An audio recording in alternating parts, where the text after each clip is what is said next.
Put her back in the washroom before my mother gets to the barn. My son's voice crossed the gravel behind the cider house just as I rounded the corner with a suitcase in one hand and a paper bag of peaches in the other. I stopped so abruptly that the peaches rolled against each other inside the bag. I had not told Grant I was coming home. For 6 years, I had lived in a small adobe house outside Santa Fe, where nobody knew that I once woke before sunrise to check frost warnings over 80 acres of apple trees. I had gone there after my husband, Paul, died of a sudden heart attack in the kitchen of our orchard house.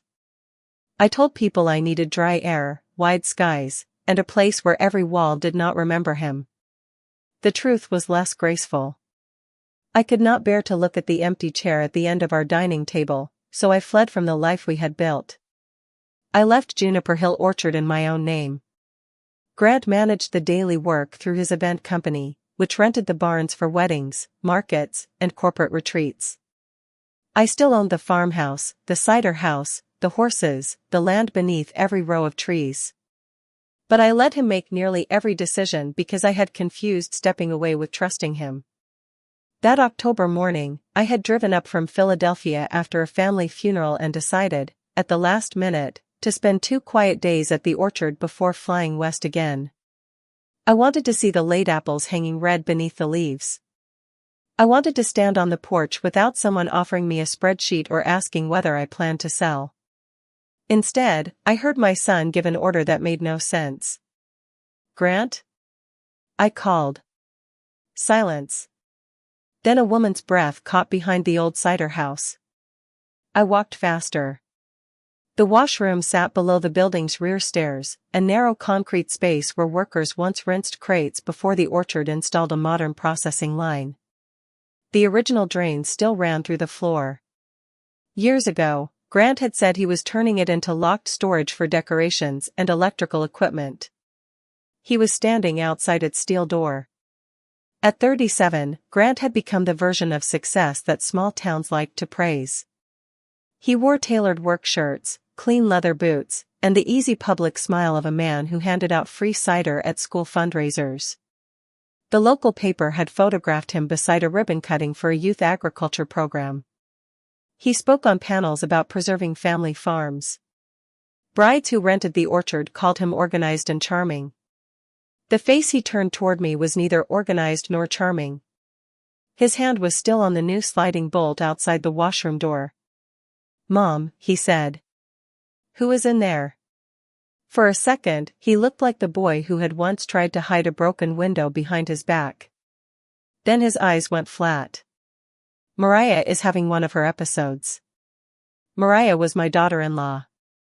When Grant married her 8 years earlier, she was 25 and halfway through a veterinary technician program. She could calm an injured dog better than most adults could calm a child. She brought wildflowers into the house in jars that never matched.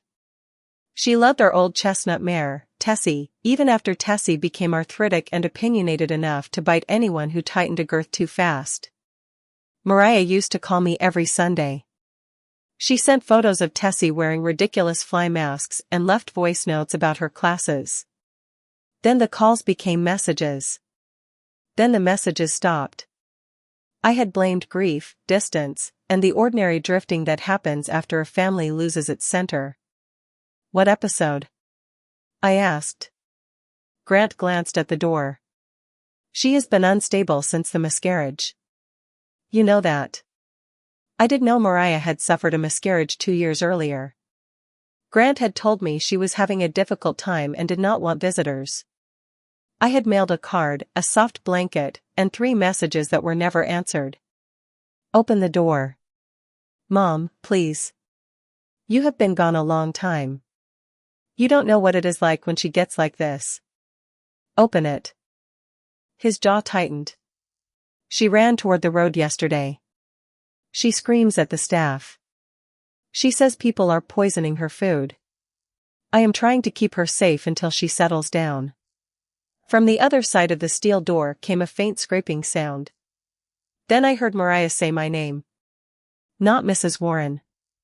Not Elise. Elise? It sounded like she was afraid even the syllables might be a trick. I reached for the bolt. Grant caught my wrist. Not hard enough to leave a mark, but hard enough that every excuse I had built for him during the last 6 years collapsed at once. My son had never grabbed me like that. I looked down at his fingers and then at his face. He released me as if I had burned him. "You are making this worse," he said quietly. "Worse than locking your wife in a room? You don't understand. She needs boundaries. A padlock is not a boundary." The orchard keys had always lived on a brass ring in my purse. My hand shook so much that I dropped them once. Grant stepped in front of the door. "If you let her out, she will say anything. She has been taking pills. She has been stealing from the business. She is not herself. Move. Mom. Move." The steel door's lock was not part of the original building. Grant had installed it. But the old key cylinder still answered to my maintenance key. It turned with a stiff click. The smell hit me before I could see her: stale sweat, damp cardboard, bleach, and the sharp sourness of a room that should never have held a person overnight. Mariah sat on a folded moving blanket beside an empty crate. A plastic water bottle, a paper cup, and a sleeve of crackers were arranged against the wall as if someone wanted to make neglect look organized. Her dark hair had been cut unevenly near her shoulders. She wore sweatpants, an oversized sweatshirt, and socks with no shoes. One side of her cheek was yellowing beneath a fresh purple bruise. Her eyes moved to Grant before they came back to me. That frightened me more than the bruise. "I'm okay," she said automatically. Grant gave a tired little laugh. "See? She knows she is okay." I stepped into the room and crouched a few feet from her. "Mariah, do you want to come outside?" Her lower lip trembled. "I can't." "You can. I am here." "He will get mad." Behind me, Grant said, "She is saying that because she is dysregulated." Mariah flinched at the word. I held out my hand but did not touch her. "Do you want to leave this room with me?" She stared at my palm. Then she nodded once. Grant moved toward the doorway. "This is ridiculous. She is manipulating you because she knows you feel guilty about leaving." The sentence found its target. I had left. I had let his reports become enough. I had wanted the peace of believing that the people I loved were fine without me. But guilt did not make him right. "Stand aside," I said. Mariah took my hand. Her fingers were cold and cracked. When she stood, her sleeve slid down and showed an oval bruise on her upper arm. Grant saw me notice it. "She fell against the stall gate," he said. There were no stall gates in the washroom. He followed us across the yard, talking in the calm explanatory tone he used with wedding clients when a storm threatened their ceremony. "Ask her about New Hope Animal Hospital. Ask her why she left. Ask her what happened to the money from the fundraiser. Ask her why her own parents stopped speaking to her." Mariah folded into the passenger seat of my rental car. At the door, Grant lowered his voice. "If you take her, you are going to be responsible for what happens after she hurts somebody." I looked at him through the open car door. "No. You are responsible for what you did before I arrived." I locked the doors. As I backed down the drive, Grant struck his palm against the side of the car. Mariah covered her head with both arms. That reflex told me more than 20 explanations ever could. She asked me not to call the police until we got somewhere safe. I told her I would not decide anything for her, but I was taking her to an emergency department. She stared at the passing trees and whispered, "If they call him, he will come." "He will not be alone with you again," I said. At the hospital in Lancaster, I walked to the desk with my throat so tight I could barely form a sentence. "My daughter-in-law was locked in a room on my property," I told the triage nurse. "I think her husband has been hurting her. He is my son." The nurse did not look shocked in the theatrical way television makes people look shocked. Her face became focused. She asked if Mariah wanted to speak without me present. Mariah nodded. A social worker came. A doctor came. Then an advocate named Mia Walker asked whether Mariah wanted photographs taken, whether she wanted a forensic exam, whether she wanted law enforcement called. I sat in a waiting room beneath a silent news channel and learned the difference between helping someone and taking over her life. Every part of me wanted to call the county sheriff, drive back to Juniper Hill, and rip every lock from every door. But Mariah had spent years being told that another person knew what was best for her. I would not turn rescue into another form of control. Nearly 3 hours later, Mia asked if I could come into the room. Mariah was propped against white pillows, looking older around the eyes and much younger in the way she clutched the blanket beneath her chin. They told me I can make a report, she said. What do you want? She stared at the far wall. I want him to stop telling everyone I am crazy. Then tell them what happened. Her breath caught. What if they believe him? I thought of Grant's public smile, the event barns, the charity photos, the friendships he had cultivated while I was 2,000 miles away. I believe you, I said. And the lock exists. That room exists. Your injuries exist. We start with what can be proved. Mariah closed her eyes. Okay. The deputy who took her statement did not promise an arrest. He did not say justice would move quickly. He said they needed to document the room, speak to Grant, seek records, and ask a judge for the right orders. It was not dramatic. It was worse and better than that. It was real. Mia helped us make a safety plan. Mariah did not want to go to a shelter, and I did not blame her. I had kept a small apartment above a closed bookstore in town for visits home. Grant had never seen it. The advocate asked Mariah whether she felt safe there. Only after she said yes did we leave. That night, I made scrambled eggs, toast, and tea. Mariah ate 3 bites, then slid half a piece of toast into the pocket of her sweatshirt. When she realized I had noticed, she went pale. I'm sorry, she said. For what? I thought if I saved it, I could have it later. I had to turn away for a moment.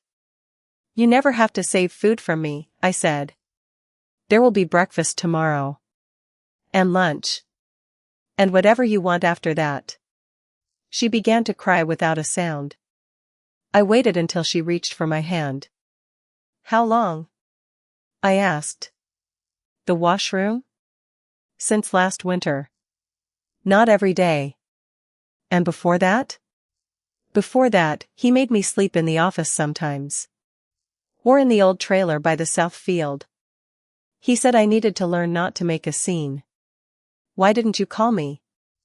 I heard the accusation in my own voice too late. Mariah's hand withdrew. I did call you. The room seemed to tip. What? At first. Then you told me not to. I never told you that. She looked uncertain. He showed me your message. It said you were finished being pulled into our marriage. It said you didn't want me contacting you again. I took out my phone. My thread with Mariah ended 5 years earlier with a photo of Tessie wearing a pink rain sheet. I had sent her messages on Thanksgiving, her birthday, and the anniversary of the miscarriage. None had been delivered. What number do you have for me? She recited it. 2 digits were transposed. After Paul died, Grant had helped me move my old phone plan into my own name. He had transferred contacts, passwords, and billing information while I sat in the kitchen too numb to care which account held what. He had not simply taken advantage of my distance. He had built it. Mariah told me Grant had claimed I blamed her for crying at Paul's memorial. In truth, I had held a cold washcloth against her neck when she fainted from not eating all day. He told her I thought she was selfish. He told me she was overwhelmed and wanted privacy. The lies were not grand enough to attract attention. They were ordinary enough to fit between unanswered calls. My phone rang. Grant. Mariah stared at the screen as if it might open the apartment door. I asked if she wanted me to answer. After a long moment, she nodded. Mom, he said, using the soft voice he had used when he was 8 and had broken something expensive. Where are you? Somewhere Mariah can rest. You saw one bad moment. That is all. She hasn't been taking her medication. She is in a deep depression, and you know what grief can do to a person. Mariah shook her head hard enough that tears fell. What medication? I asked. He paused. Her anxiety medicine. The pain medication after the accident. She has a problem with it. Mariah mouthed, I don't. Which doctor treats her? Grant exhaled sharply. Why are you questioning me? I am the one who has spent years holding this family together. Which doctor? Ask her about New Hope. Ask her why she was fired. Ask her about the prescriptions that vanished. Ask her about the money. She will make herself look like a victim because that is what she does. Did you change my number in her phone? Silence. Then his voice cooled. She is already turning you against me. Did you send messages pretending to be me? You have no idea who you just brought into your life. There are records, Mom. Real records. If she makes this ugly, she could lose everything. What records? Find out yourself. He ended the call. Mariah sat with both hands pressed over her mouth. I never stole medication, she said. I know. But knowing was no longer enough. Grant had warned us about records because he expected records to protect him. If he had spent years making Mariah look unstable, dishonest, and addicted, then the locked washroom was only the visible edge of a much larger machine. At 6:40 the next morning, Mia called. She said Mariah could ask for an emergency protection order. The detective also wanted a second statement from me about the building, the property, and Grant's access to weapons. Mariah sat at the small kitchen table and borrowed cloves, turning her teacup between both hands. Do you want me to come? I asked. Yes. But I need to answer for myself. It was the first firm boundary she set with me. I was grateful enough to cry in the bathroom before we left. At the courthouse, the advocate explained every step. The temporary order could restrict Grant from contacting Mariah. It could require him to surrender firearms under the court's conditions. It could not erase what had already happened, and it could not guarantee the criminal case. Mariah listened as if each word were a piece of furniture she had to learn how to use. The judge granted temporary protections after reviewing her sworn statement and hospital documentation. The detective told us that officers had photographed the washroom, the outside lock, the crate, the depleted food, and an interior camera tucked behind a ventilation pipe. A camera? I asked. Mariah's face went blank. He said it was in case I hurt myself, she whispered. The detective could not tell us what the camera had recorded. He said they were seeking the account data through the right legal channels. Grant's need to watch her might become evidence against him. But he had left other doors open too. 2 days later, the detective asked Mariah whether she remembered the dates of several safety incidents Grant had described in a statement to the court. He had claimed she became violent, destroyed property, and threatened to walk into traffic. His attorney had offered the camera system as proof that Grant was doing his best to protect her. Mariah sat in the detective's office with both hands wrapped around a cup of water. On the screen was a list of timestamps from the washroom camera account. The detective did not show us the footage. He explained that there were rules about evidence, privacy, and an ongoing case. But he could ask Mariah questions. On March 18, do you remember being in the washroom? He asked. Mariah looked at the date. That was the day I told him I wanted to visit my sister. Was there an argument?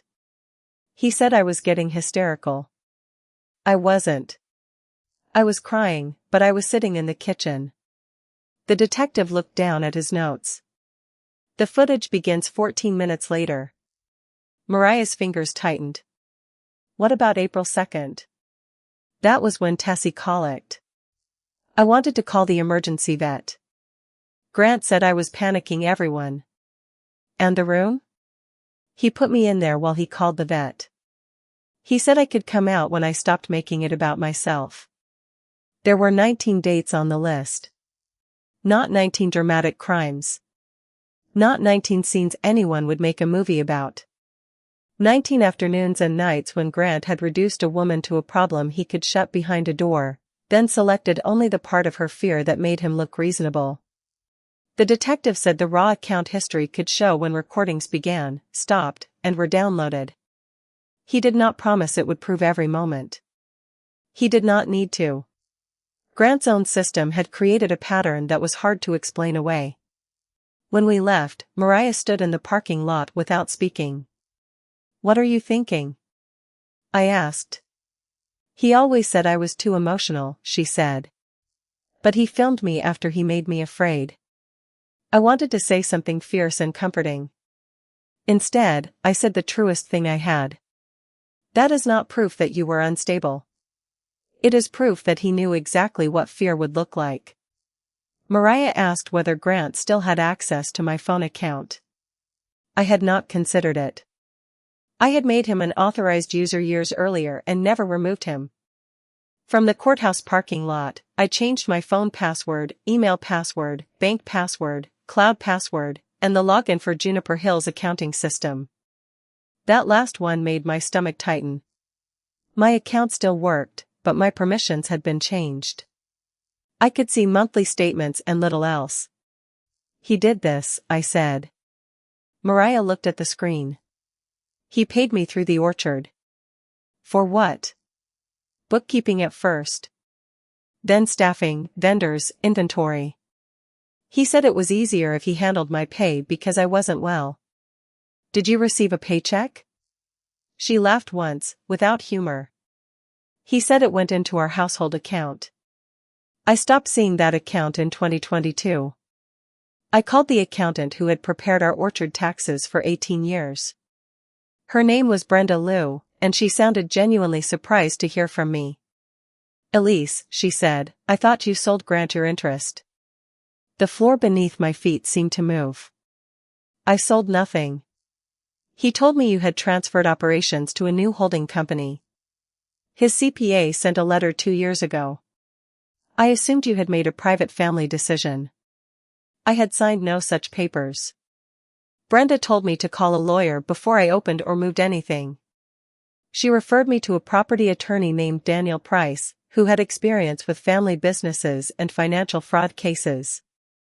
Daniel did not promise that every suspicious entry would become a charge.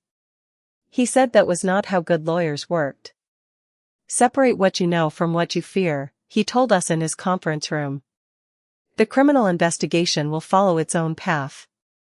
I will protect the property and find out what authority your son actually gave himself. Juniper Hill was held in a family LLC that I still controlled. Grant's event company had a lease for 2 barns, the south parking field, and seasonal use of a commercial kitchen. In exchange, the company was required to pay rent, maintain insurance, and operate lawfully. Daniel found 4 missed rent payments. He found insurance charges billed to the orchard for equipment that did not exist on our inventory list. He found a monthly payroll expense under Mariah's name, listed as operations administrator. Were you working? Daniel asked her. All the time, she said. I was told I was. Were you paid? Mariah stared at the ledger. I don't know. By the end of the first week, Grant had been arrested on charges related to assault and unlawful confinement. The news made no mention of every allegation. It listed a booking number, a court date, and a sentence so dry that it barely resembled the horror inside it. I did not feel relief when I saw his mug shot. I felt sick.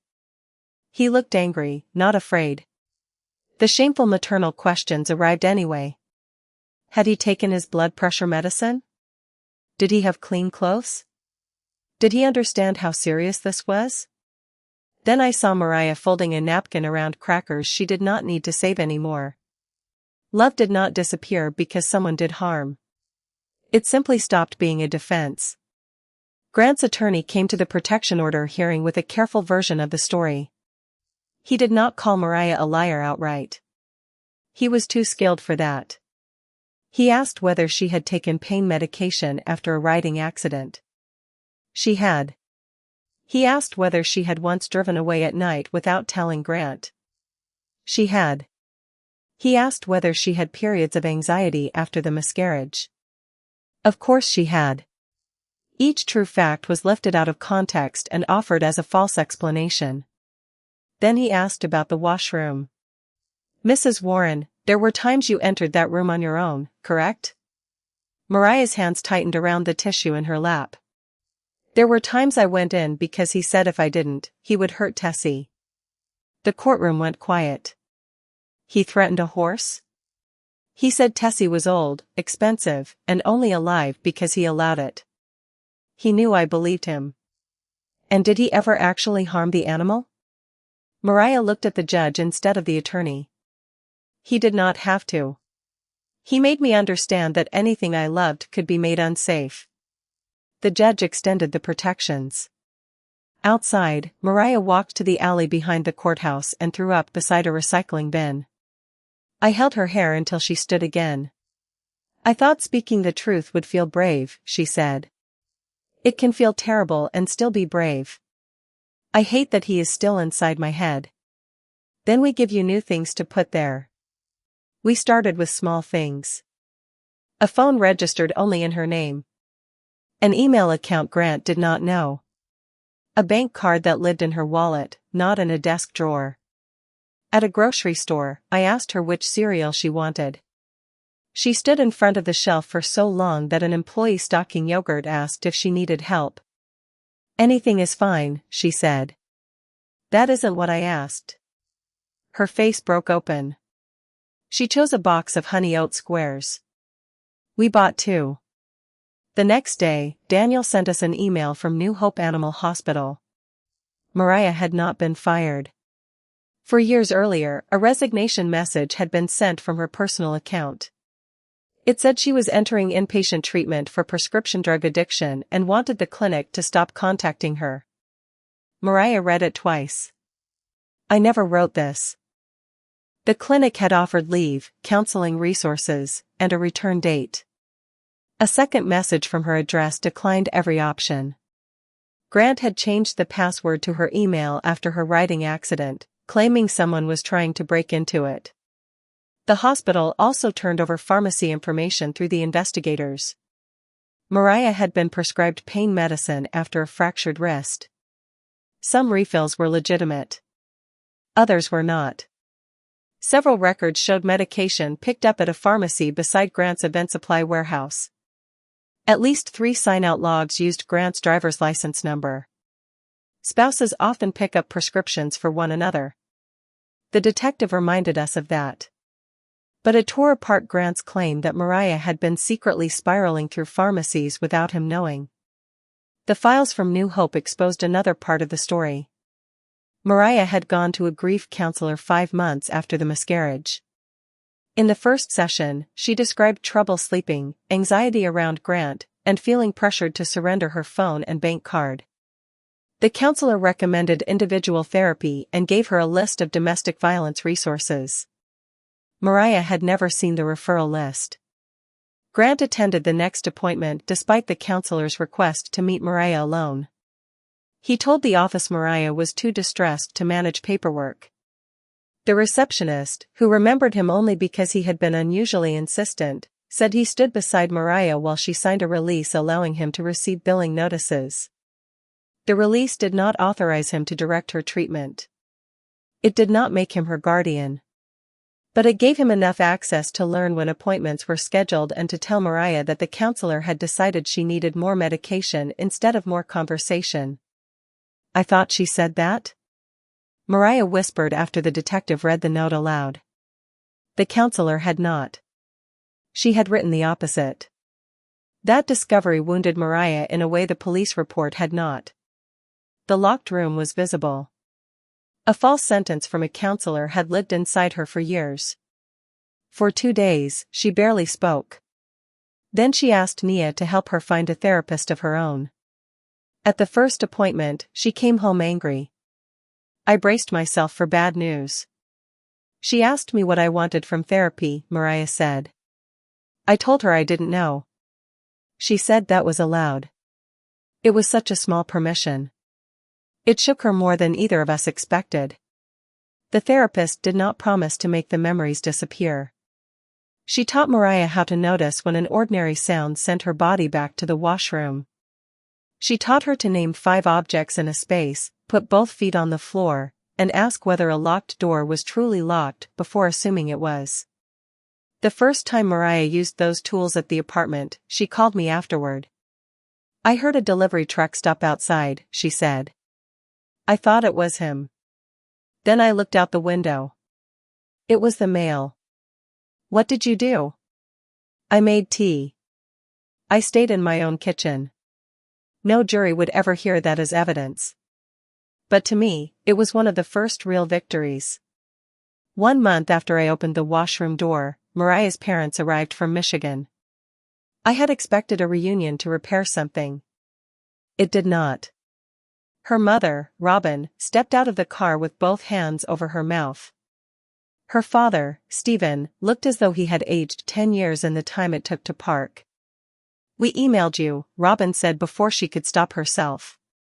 We called every number. We wrote letters. Mariah went still. The detective had already shown her copies of more than 60 unanswered emails from her parents, old classmates, and me. Grant told everyone that Mariah wanted distance, then told Mariah that everyone had given up. He stood in the center of every relationship and manufactured silence. At dinner, Stephen asked, "Why didn't you walk into a police station? Why didn't you tell a cashier?" Robin said his name once, sharp enough to stop him. His eyes filled. I am not blaming her. I just don't understand. Mariah pushed back from the table. That is what everybody asks, she said. As if I am supposed to explain why fear didn't make me smarter. She went outside. I followed but stayed 6 feet away. Do you want me to ask them to leave? I said. No. Do you want me to tell them anything? No. She drew in a shaky breath. I want to go back in myself. And she did. That mattered more than a perfect reunion ever could. The investigation moved slowly. There were warrants, interviews, medical releases, computer specialists, and motions from Grant's lawyer. He remained under strict conditions while the case developed. He was forbidden from contacting Mariah. He could communicate with me only through counsel about the orchard. He used those property messages to threaten us anyway. His attorney sent Daniel a demand claiming that Juniper Hill owed Grant's company $214,000 for improvements, labor, and management. If I ended the lease, he warned that Grant would sue. Daniel read the demand and smiled in a way that did not look amused. He may have a valid claim for some work, he said. But this number has a story. Over 3 years, our orchard had sent payments totaling nearly that amount to accounts marked payroll and operations. Much of the money was associated with Mariah's employee identification number. It had not gone into a joint household account. It had gone into an account controlled by Grant's event company. Mariah stared at the routing numbers for a long time. He used my name, she said. At first, she had asked whether she made Grant angry. Maybe she had been difficult after the miscarriage. Maybe she had forgotten things. Maybe he had been overwhelmed. The payroll records changed the question. If he was only an exhausted husband, why had he created a pattern across emails, payroll, pharmacy logs, and business accounts? This was not one terrible argument. It was a system. And systems leave trails. The next major break came from a detail Mariah had mentioned almost casually. One night, 18 months earlier, she had tried to leave with Tessie's old canvas grooming tote and a backpack. She walked to a gas station 2 miles from the orchard and called a ride. Before the car arrived, Grant appeared. She had assumed he was watching the property cameras, but she had left her phone in the house. Investigators later found purchase records for a set of Bluetooth trackers. One was registered to Grant's work phone. The app logs showed it had been activated on the same nights Mariah tried to get away. It had been stitched beneath the lining of the grooming tote. Mariah sat across from the detective and said, "I wasn't imagining it." No one hurried to answer. She said it again, louder this time. "I wasn't imagining it." For years, Grant had called her accurate fear paranoia. The data gave her back the words he had stolen. But the proof that shifted the entire case came from someone I barely knew. Lena Morales had been Grant's operations manager at the event company. I remembered her from summer concerts, quick smile, dark braid, clipboard in hand. Grant told me she had left after a dispute over stolen deposits. Lena told the detective a different story. She had questioned why Mariah appeared on payroll schedules but was never permitted to approve invoices or view bank deposits. Grant told her to stop asking. Later, Lena saw a company laptop logged into Mariah's email. It contained draft messages to Mariah's parents and an old contact list with my number entered incorrectly. Lena took photographs because she feared Grant was committing fraud. When he found out, he accused her of taking cash from a wedding deposit and threatened to call the police. She quit, moved to Delaware, and kept the images because she was terrified. Seeing Grant's arrest in the news gave her enough courage to contact a lawyer. Danielle told us not to treat Lena as a magical solution. Her history with Grant would be challenged. Her images had to be authenticated. The prosecution would need more than a frightened former employee's account. But one photograph changed Mariah's face. It showed a draft email from her address to Robin. The subject line was, "Please stop trying to reach me." The date was 7 months after Grant told Mariah her mother had stopped caring. Mariah studied the screen until tears slipped down her face. "He didn't begin with the lock," she said. "I waited. He built the lock around me long before he put me in that room." After that, she stopped asking the detective whether the case was worth pursuing. She began asking how to prepare. The final financial discovery came in late spring, after Daniel requested title records connected to the orchard. A title company had paused a proposed refinancing 9 months earlier because the paperwork did not match the identification on file. The document was a transfer of a portion of Juniper Hill into a holding company controlled by Grant. My name sat at the bottom in a signature that looked, at a careless glance, like mine. It was not mine. If it wasn't recorded, why would he try? Mariah asked. Because Grant had planned to use the land as collateral for expanding his event business. Because he had created payroll entries in Mariah's name, isolated her from anyone who might ask questions, and made himself the only person who could explain the books. He had tried to take people and property by the same method, declare them unstable, inconvenient, or dependent, then take control in the name of managing a problem. Grant's attorney made one last attempt to turn that discovery into a private family matter. He asked Daniel for a meeting without prosecutors, detectives, or anyone from the court. His proposal was dressed in polite language. Grant would surrender the lease and abandon the disputed claim if I agreed not to pursue civil damages and if Mariah agreed to refrain from public escalation. Daniel read the sentence twice. "That is not an apology," he said. "It is a request for silence." Mariah was sitting beside me in his office. Until then, she had let Daniel and me manage most property conversations because the numbers made her dizzy. This time, she leaned forward. "Can I read it?" Daniel handed her the letter. Grant's lawyer had never written that Mariah was lying. He did something crueler. He described the case as a high-conflict domestic situation and suggested that continued litigation would be emotionally damaging to all parties. Mariah folded the letter along its original crease. "He still wants this to be about how uncomfortable the truth is for him," she said. Daniel looked at her. "What would you like me to say?" She swallowed. "Say no." So he did. The answer did not solve the criminal case. It did not erase the mortgage paperwork or return the money moved through her name.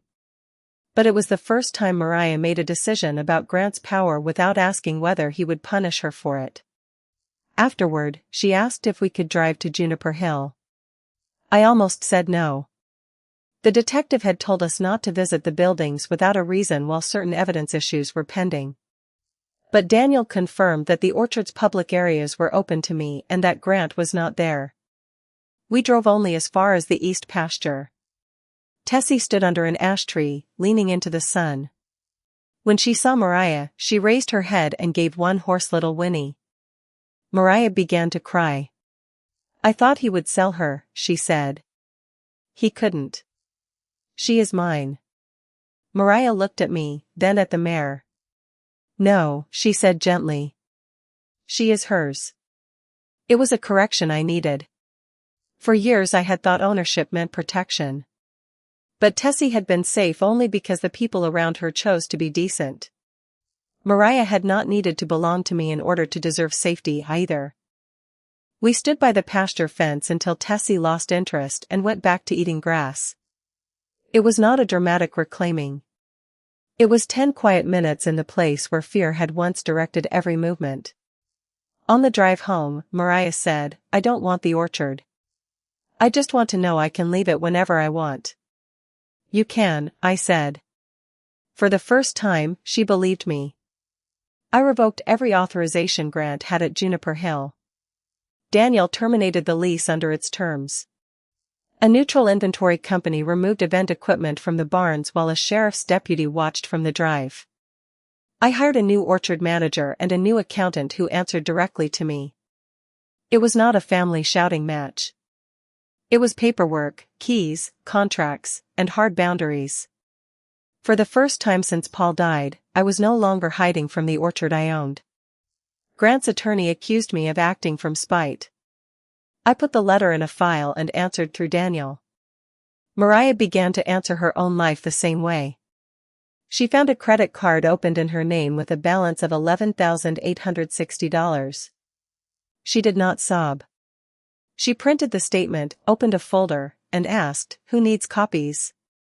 That was the first day I understood that recovery did not always look soft. Sometimes recovery was a woman who had been starved of choices sitting upright at a table and making one. The criminal case did not lead to a television-style confession. Grant did not stand in a courtroom and admit every cruel decision in a trembling voice. His attorney fought the evidence. The prosecutor prepared to put Mariah on the witness stand. The week before jury selection, Grant agreed to discuss a plea. Mariah's first question was not whether he would go to prison. "Will I still get to speak?" she asked. She did. At sentencing, she walked to the podium in a navy dress she had chosen herself. I sat behind her beside Robin and Stephen. Grant sat at the defense table in a charcoal suit. He looked thinner than I remembered. When he lifted his eyes, Mariah did not look away. Her statement was less than 5 pages. She did not ask the judge to hate him. She did not catalog every bruise or try to make herself more convincing by sounding broken. She spoke about decisions. "I spent years making every choice around the question of what would keep Grant from getting angry," she said. "What I ate. What I wore. Whether I called my mother. Whether I asked about money. Whether I said I was tired. At some point, I stopped knowing what I wanted, because wanting anything felt dangerous." The courtroom was silent enough that I could hear an air vent buzz. "The washroom was real," she continued. "But the hardest room to leave was the one he built in my mind, where every exit led back to him." Robin began to cry beside me. Mariah gripped the edge of the podium, then let go. "I am not asking to go back to the person I was before him. I don't want my life defined by what he did. I am asking for enough accountability that I can build a future without anyone calling control love, treatment, protection, or a misunderstanding." Then she returned to her seat. The judge accepted pleas to felony offenses involving confinement, assault, and financial fraud supported by the investigation. Other allegations were not adjudicated under the agreement. That mattered. Justice did not require us to claim proof where there was none. When the judge imposed a substantial prison sentence, I felt nothing like victory. I felt grief so physical that I pressed a hand against my chest. Grant had been my son in every photograph from the first day I held him. He had helped Paul prune trees when Paul was too tired to climb a ladder. He had fixed a neighbor's roof after a storm. He had given a teenager a free summer job when her father lost his. None of those things made Mariah less human. People want harmful people to look frightening all the time. It is easier that way. Grant had looked like my child. When deputies led him away, he turned toward me. For a moment, I saw the boy who used to fall asleep in the back seat after apple-picking weekends. I loved him. I did not go to him. Both things were true. Outside the courthouse, a reporter asked how I could testify against my own son. Daniel touched my elbow, silently reminding me that I owed no one an answer. But I had spent too many years treating silence as loyalty. I looked at the reporter and said, being his mother did not make her less worth protecting. Then I walked away. The summer after sentencing, Mariah came back to Juniper Hill for the first time. The event company signs were gone. The south barn had been repainted. New workers repaired fencing along the pasture. Tessie, now 27 and entirely unimpressed by trauma or legal proceedings, stood with her head over the gate waiting for carrots. Mariah stayed in the car for nearly 15 minutes. "We can leave," I told her. She shook her head. "I don't want to live here," she said. "But I want to see it once when he isn't." We walked slowly toward the cider house. The outside bolt had been removed and preserved as evidence. The washroom was empty except for pale squares on the wall where equipment hooks had been. Mariah did not cross the threshold. "What are you going to do with it?" she asked. "Storage, maybe." She grimaced. "No. No? Make it useful." She looked over my shoulder at Tessie. "For animals. Somewhere that keeps something alive." So we turned it into a clean supply room for the barn: bandages, liniment, electrolyte paste, emergency blankets, sealed feed, and a first aid cabinet. We replaced the steel door with a wide Dutch door that opened easily from either side. The latch was high, simple, and visible. Nothing could be locked from the outside. Mariah did not come to watch the renovation. When it was finished, I sent one photo. Bright shelves. Clean white walls. Sunlight on the floor. Her reply was a single word. "Good." I made another mistake before I learned to ask instead of offer. I told Mariah I could give her a share of Juniper Hill if she wanted a fresh start. She shook her head. "I don't want my future attached to the place where he controlled me." I felt ashamed of how quickly I had turned my idea of healing into something I expected her to accept. "What do you want?" I asked. She took time before answering. "I want to finish school somewhere I can be Mariah, not a case people whisper about." She had been 2 semesters from finishing her veterinary technician certification when Grant pushed her out of New Hope. An advisor helped her transfer credits to a community college near Pittsburgh. She rented a small apartment close to campus and took a part-time job at a pet boarding clinic. The first time I visited, I opened her refrigerator before I could stop myself. It was full. Not because I had filled it. Because she had. There were berries, eggs, yogurt, leftover noodles, sparkling water, and 3 different kinds of cheese. A box of honey oat squares sat on top. "Still your favorite?" I asked. Mariah smiled. "Actually, I hate them." "Then why buy them?" She looked at the box for a moment. "Because I wanted to be the person who figured that out." I laughed so hard I had to set down my coffee. A year later, she graduated. I cheered loudly enough that the woman beside me covered one ear and laughed. Mariah's first full-time job was at a 24-hour veterinary hospital. Her supervisor knew she had taken time away for family circumstances, but Mariah chose when and how much of her story to tell. That distinction became precious to her. She began volunteering twice a month with an organization that helped survivors leave safely with their pets. She was not a counselor. She made practical exit bags, copies of identification, medication lists, pet vaccination records, spare keys, cash, and emergency contact cards. Why pet records? I asked. Because people stay if they think leaving means abandoning an animal, she said. And because an animal can be used as leverage. Tessie died quietly that winter, warm in her stall with an old blanket over her and Mariah's hand on her neck. We buried her under the big walnut tree beyond the east pasture. Mariah brought a small brass plate from the hospital. Tessie. 1998 to 2025. Stubborn, hungry, loved. We screwed it to a cedar marker together. I stayed at Juniper Hill. I reopened the books, paid what I owed, sold unused equipment, and went to therapy because guilt had begun to make everything about me. My therapist asked a question I hated. Could you have controlled the adult Grant became? No. Did you miss warning signs? Yes. Those statements can both be true without becoming the same confession. I thought about that for months. I had seen Grant interrupt Mariah at dinner. I had watched him take her phone from her hand and say she did not need to call her mother every time they disagreed. He apologized when I confronted him. Mariah smiled too quickly and said she was fine. Then I went back to New Mexico.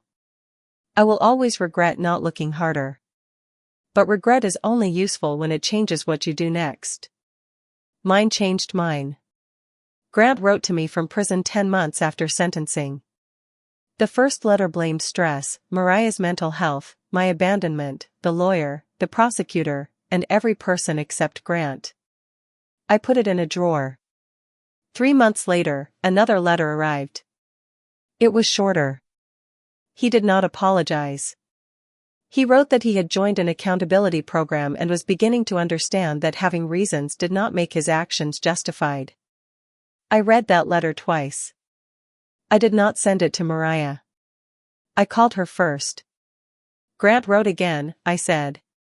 Is there anything you want to know? There was a pause.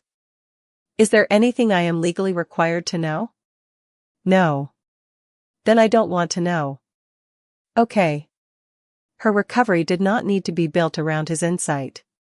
Mine did not either. Eventually, I wrote him back. I told him I loved him. I told him I hoped he learned to name what he had done without qualifying it. I told him I would not carry messages to Mariah, pressure her to forgive him, or help him retell the story in a way that made him comfortable. I ended with this. You are still my son. You are not outside consequence. I do not know what our relationship will be in 10 years. I stopped demanding an answer to that question. Some endings are not reunions. Some are boundaries that finally hold. 2 years after I returned to Juniper Hill, Mariah visited on a clear September afternoon. The orchard was open for the first weekend of harvest, and the barn smelled of apples, leather, and clean shavings. A young stable hand was checking supplies in the old washroom with both halves of the Dutch door propped open. Mariah stood outside it for a long time. You okay? I asked. Yeah. She stepped inside. 1 step. Then another. She picked up a roll of gauze, read the label, and put it back. Nothing dramatic happened. The world did not announce that fear was gone. She simply walked out on her own. Outside, the air smelled like fallen leaves and apple skins. She looked toward Tessie's walnut tree, then toward the farmhouse porch. I used to think getting away meant becoming the person I was before Grant, she said. Do you still think that? She shook her head. No. That woman didn't know what I know now. I don't want to go backward. We walked to the porch. I made coffee, and she made fun of how much cinnamon I used. We talked about her new supervisor, a difficult cat patient, Robin's retirement plans, and nothing that needed to be solved. For a long time, nothing important felt important. Then Mariah put her hand over mine. Elise? What? You know you didn't save me by yourself, right? I smiled. I have learned not to argue with you. Good. She squeezed my fingers. You opened a door. I walked through it. Then people helped me keep walking. That was the truth I needed too. Mariah told the nurse what happened. Mariah asked for the protection order. Mariah stood in court. I opened one door. She chose every door after it. At sunset, the last visitors left the orchard. The barn lights clicked on one row at a time. Somewhere in the pasture, a young gelding kicked softly against a gate. There were no footsteps outside a locked room. No phone buzzing with instructions about what Mariah was permitted to say. Only the ordinary sound of two women talking on a porch until the dark settled in. For years, I thought family loyalty meant protecting your own and keeping private pain behind private doors. I know better now. Sometimes loyalty means refusing to protect someone from the consequences they earned. Sometimes love means believing the person your family taught you to doubt. And sometimes the first honest thing a family does is open the door it spent years pretending was not locked. If you heard someone you loved was being controlled behind a closed door, would you be brave enough to ask who was holding the key? Red Heart wishing health and happiness to everyone who stayed with this story until the end. Red Heart.